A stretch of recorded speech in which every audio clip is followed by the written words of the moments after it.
Yo, what's good YouTube? We're back with another video. The videos are coming in now, man, since I got this new camera in it. I'm going to be reacting to the episodes of SB19, which is SB19 What the Making Film episode 1. It got sent over in my last reaction video to the Akon performance. They sent over a list of episodes, so I'm going to go through them and check them out. So yeah, let's just get straight to the video, innit? Let's go.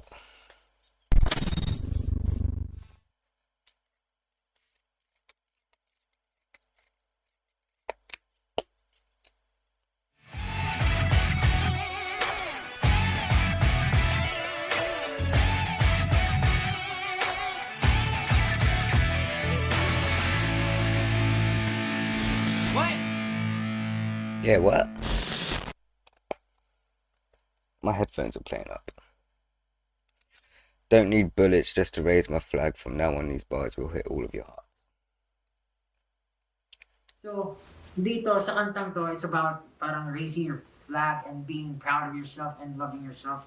So, kumbaga, pag hindi mo kasi minahal yung gawa mo, hindi mo minahal yung sarili mo, hindi lalabas yung tunay na potential or yung natatagong galing mo. Tuturuan ka ng kantang to. Pag napakinggan mo, tuturuan ka kung paano maging, yun nga, sinasabi ko kanina, paano maging proud sa sarili mo, kahit ano pang status mo sa buhay. Yeah, I thought that was what it was about, to be fair. When I did the reaction about a year ago, I think I did the reaction to What. I did think it was about raising your flag and being proud of where you're from, the country you're from, and being proud of yourself, of where you've came, from where you were from to where you've came up to, and the motivation in yourself, etc., like that. So I think when I did the reaction, that's what I took from the video. So yeah. Tagong galing mo. Tuturuan ka ng kantang to. Pag napakinggan mo, tuturuan ka kung paano maging, yun nga, sinasabi ko kanina, paano maging proud sa sarili mo, kahit ano pang status mo sa buhay, gaano mang kaliit o kalaki. Nung napakinggan ko siya, nung nabasa ko yung lyrics, parang nagkaroon ako ng mataas na pag-asa na maabot ko palalo yung mga gusto kong maabot sa buhay. Itong kanta na to, parang... Yo, Josh looks hella young in this. I mean, they all look hella young, but Josh just looks the youngest compared to what he looks like now. Ito na siguro yung mag-represent ko sino kami talaga. Dito na namin papakilala kung sino kami. Kumbaga, yung parang kung ano yung meaning ng kanta, yung sarili naming flag. Kasi yung kanta, di ba, about siya sa parang kung sino ka man, maging proud ka sa sarili mo, may sarili kang bandera. And this time, ito yung kanta na magpapakita nun, yung individuality namin and yung pagiging grupo namin. Ay, ito pala yung meron ko sila lahat.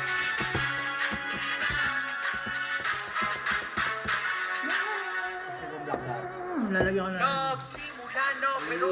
Alam mo, naisip ko dyan, Inisip ko, Yan ba yung bago? yung sa part niya, yung sa part niya, yung transition. In Pablo's part, the transition could be like Blackpink's teaser video, the one that goes like this. Parang, alam mo yung sa teaser ng Black. Oh, so are they inspired by Blackpink, maybe?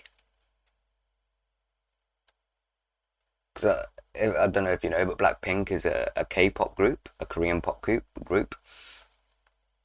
So are they inspired by Blackpink, maybe? To put their teaser video in the video? Yung transition, parang, alam mo yung sa teaser ng Blackpink, yung gumagalaw ng camera. Tapos may mga nakalutang na papel sa paligid mo, ikaw lang yung gumagalaw ng mabilis, yung papel nakastop. Okay. Parang tapos yung mga papel mo, yung papel mapa, Mahirap yun dyan. map, tapos kung Pwede ano yun, pwede yun. Yung parang Iniisip mo ba yung parang gagalaw yung camera na gagalaw? Robot yun eh. Yan. Robot yun. Nakaprogram ni mismo yung ano yun eh. nag-practice na siya. Grabe no. Dapat dun, steady yung kamay mo nun. Ang ganda nung tunog.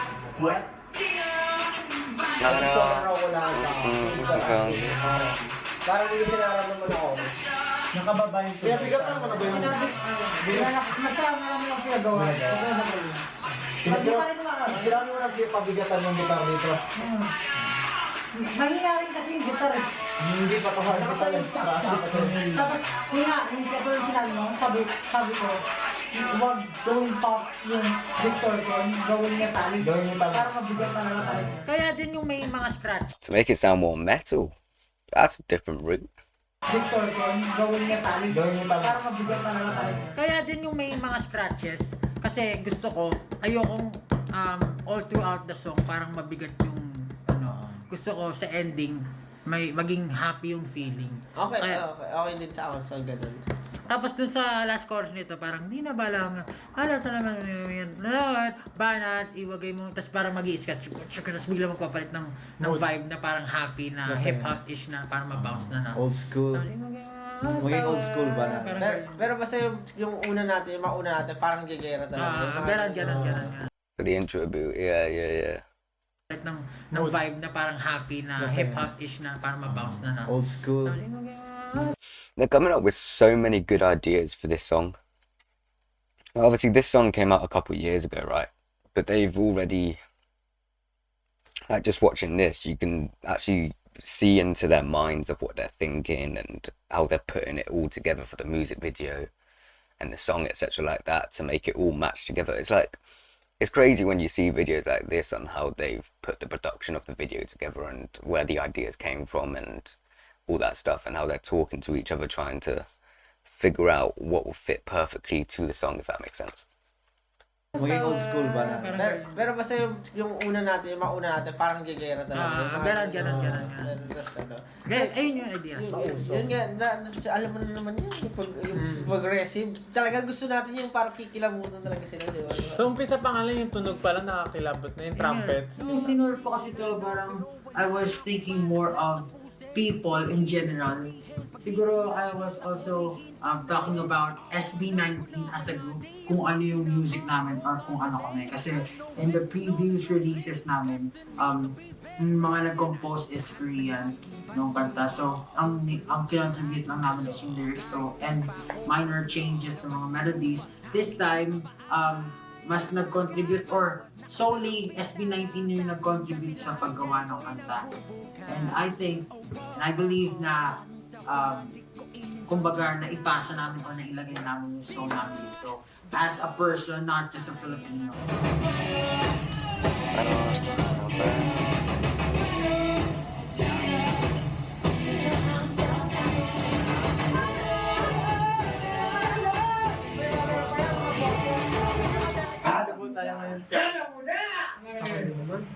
Na-imagine ko pag ganun yung music video na yan, kasi siguro talaga.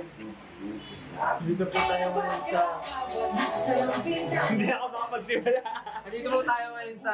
So, nandito po kami ngayon sa... Nandito po ngayon sa bahay ni Place ni Sejun for demo recording. Number 2, demo, second demo. And... ayun yung isa. Busy mag-cellphone. Just using his phone, always on his phone. Puro cellphone. Puro cellphone. Like, they're all just vibing in the studio, and you just got Justin being alone on the bed on his phone. Ganda! Oh, ganda nun! Very enchanted. Pare-parehas lang tayo may pagkakaiba. Di ba? Ika nila, ibang mundo nakikita nila. Mabuting iba, di kaya nila. Pikit ang mata, ang tama wala. I can't like that beat change though was hard when it went from the high note to then it just drops, the whole beat drops, and then he comes in with the rapping.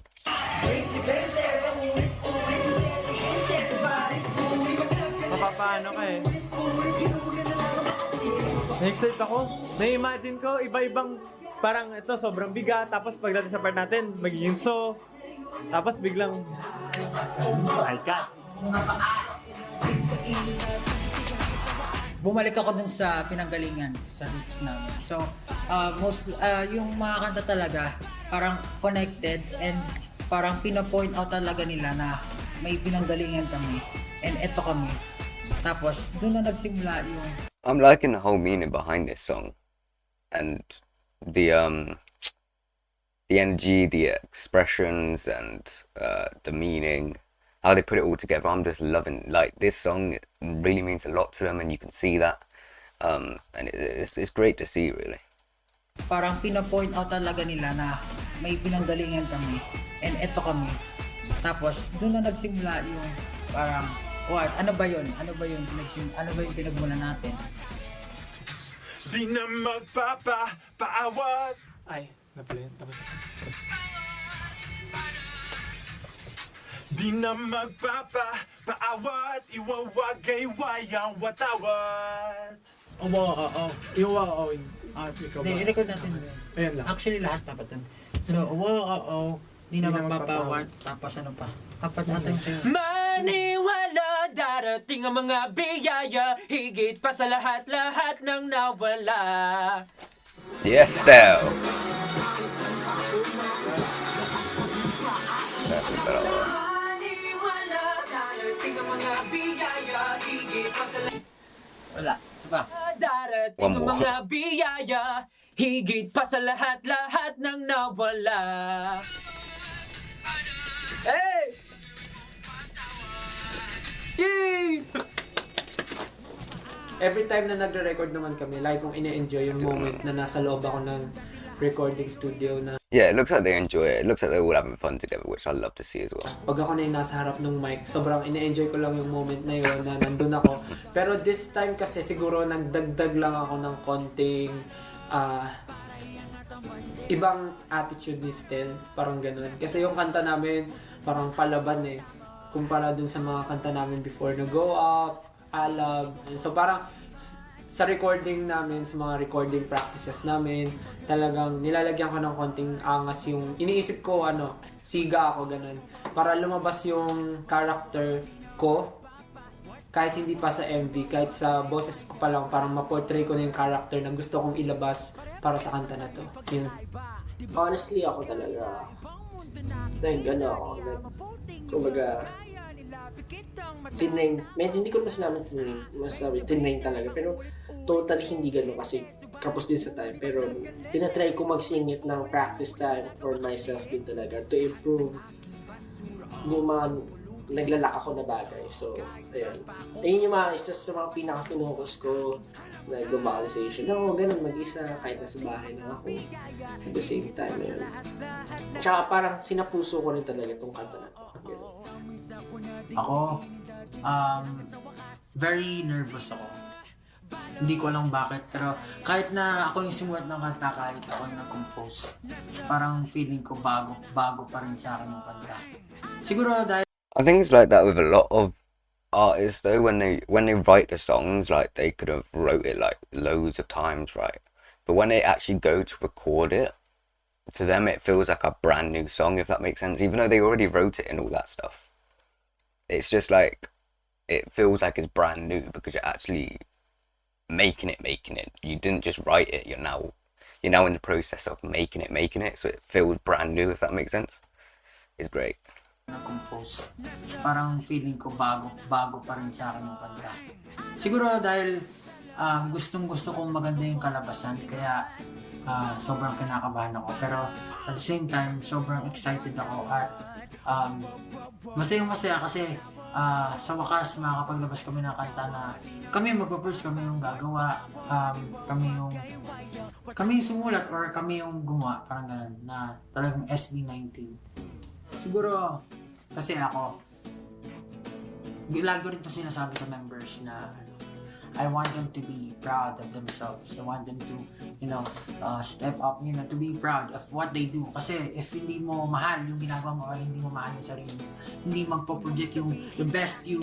So, That is facts, man. You need to say that again for everyone that's watching this video. Listen to what he just said, man.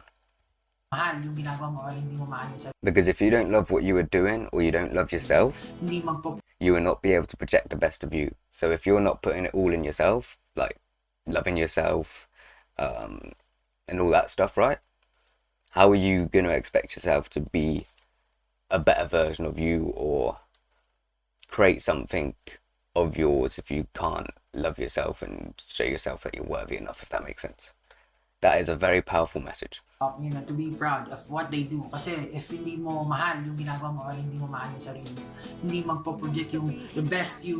So ako, as much as possible, at palagi kong pinapaalala na sa mga kagrupo na maging proud kayo, gawin niyo lahat ng mga kaya niyo.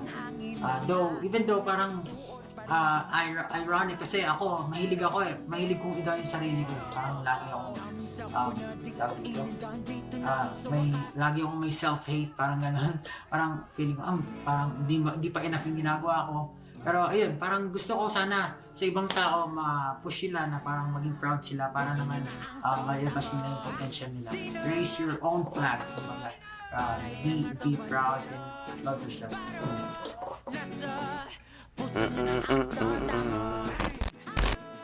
What? Yung rehearsal, sobrang iba. Mas naiintindihan namin yung other side ng dance. Kaya sobrang iba. Mas na-feel ko na nag-grow kami as a performer. Damn, I love that. It's so motivational, and just seeing how they put that song together is like amazing to see. You can just see how they're thinking, you can see how their mind's going through it, you can see the creativity and all that stuff. It's honestly great. I'm gonna definitely watch all the other episodes that the person sent through in a request, because like I would love to. I just want to go down that journey, see how it's all started, how it all begun, type thing. You know what I mean? But yeah, if you enjoyed this reaction, please do like, subscribe, comment down below what I should react to next. Check out all my socials, links will be down in the description below. And make sure to check out this video yourself, link will also be down in the description below. So you can watch it uncut without me like pausing and stuff like that. But yeah, see you in the next video. Peace.